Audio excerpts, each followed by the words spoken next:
Are people actually more anxious and depressed, or is it a sampling error? It's an interesting form of error. So a lot of it is social contagion in the sense that nowadays people say they're more depressed than they are. There's some evidence in the U.S. for a real increase in depression, and this has to do with suicide rates. Yeah, you can't fake that. Yeah, you can't fake that. That's not a fakeable thing. But in other countries, you don't see the same increase. So it's curious. Like we see the same introduction of cell phones, which has been proposed as like a reason why teen girls are getting depressed, but we don't see the rise in suicide rates. So it's interesting. Now, when you actually go out and measure depression using like a standardized questionnaire, you'll see that people respond more aggressively nowadays than they used to. So they'll say, "Oh, I'm very depressed," whereas in the past, a person with the same amount of depression would have said, "Oh, I'm okay," or "I'm sad a little bit." But they've changed how they respond, and there's been a lot of impetus, a lot of social like reasoning that goes into, "Oh, it's cool to be, for example, autistic now." So you say, "Oh, I have autism. And I've I'm self-diagnosed and stuff. neurodivergent. I'm neurodivergent." Yes, people say this stuff all the time now, but it's just not based on a lot. And a lot of times, it's interesting. You can go and profile these people who are purely self-diagnosed, and they are very different from the people who are clinically diagnosed.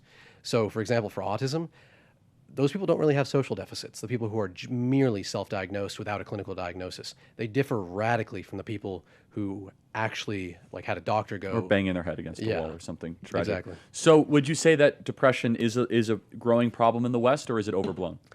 Considerably overblown. I would say the suicides still give me pause, and they make me think it is a growing problem, at least in the U.S. Where we don't see the same thing in Sweden, I say, okay, curious. That kind of helps us narrow down on why it happens. Like it's not going to be the cell phones because they have the same thing there.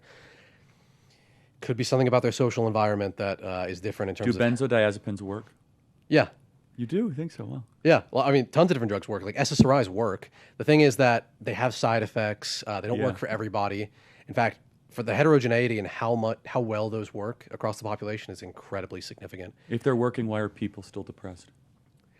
There are other reasons to be depressed. What? Okay. Yeah, I mean, so you don't expect it to cure the whole thing. Like the effect size of a common SSRI might be 0.3D, which is a modest but real sizable effect that'll help a lot of people. It'll help some people to not kill themselves. But for the average person, it might just not do very much. And the thing is, the effect size is very small in general for like people who don't have depression. So, what is it? A selective serotonin reuptake inhibitor? That's right. So, why can't you just get 5-HTP and tryptophan from your diet? What would the difference between the two be? It probably doesn't actually act along the same mechanism of action. So, tell me why. Well, a lot of these supplements, you take them and you excrete them in your urine. They're not processed. Right, but if you take turkey, like so you eat a bunch of turkey, right, which is a Yeah. tryptophanic agent which helps create serotonin, right? Different type of tryptophan. Is that right? Yeah, in that Okay. case, it'll be processed very, very differently. It will not lead to the same sorts of effects. And To if the anybody- production of serotonin. Yeah. So it's actually a funny thing. A lot of people think, Interesting. oh, I didn't know I'm- that.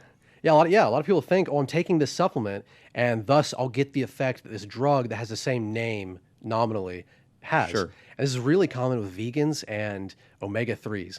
They'll go, oh, I'm taking omega-3s, and it's like, wait, no, you're not taking eicosapentaenoic acid or dexahexaenoic acid or arachidonic acid. You are taking, like, you're taking some like linoleic, alpha linoleic acid. You're taking Yes. stuff that doesn't convert to what you actually need in humans. It might in fish, but you're not a fish. And it's very hard to get it from like seaweed and stuff. The bioconversion to Algae. Algae, yes, very poor bioavailability. More bioavailability in pregnant women, but that's just like not Yes. that great. So then, let's say depression. What other non-pharmacological pharmaceutical interventions help with depression? Would you say community, friends, exercise, sun exposure? Yeah, socializing, being around people is good. It can help. It can especially help you with the most risky behaviors, the suicides and everything. Are the really, really big thing that helps with. Having a community is very important. Like joining clubs, doing drives on campuses where they say like, "Oh, come join this club and have some community and all that." That can be quite helpful for people who otherwise don't. Because if you're allowed to wallow, you might do dangerous things. We have some interesting experiments from in Israel. Suicides were way less common after they started confiscating soldiers' guns on the weekends.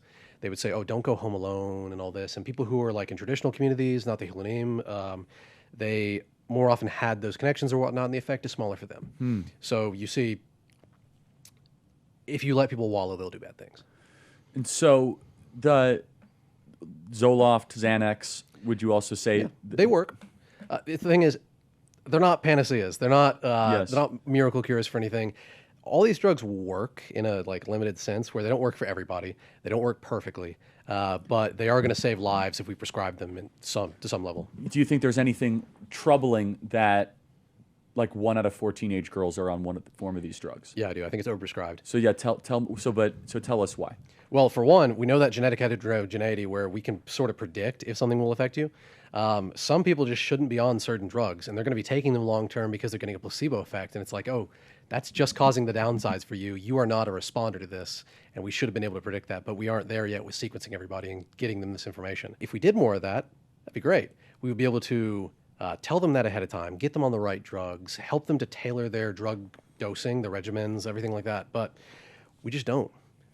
It's a really new thing, so it's no surprise it's not been really massively adopted yet.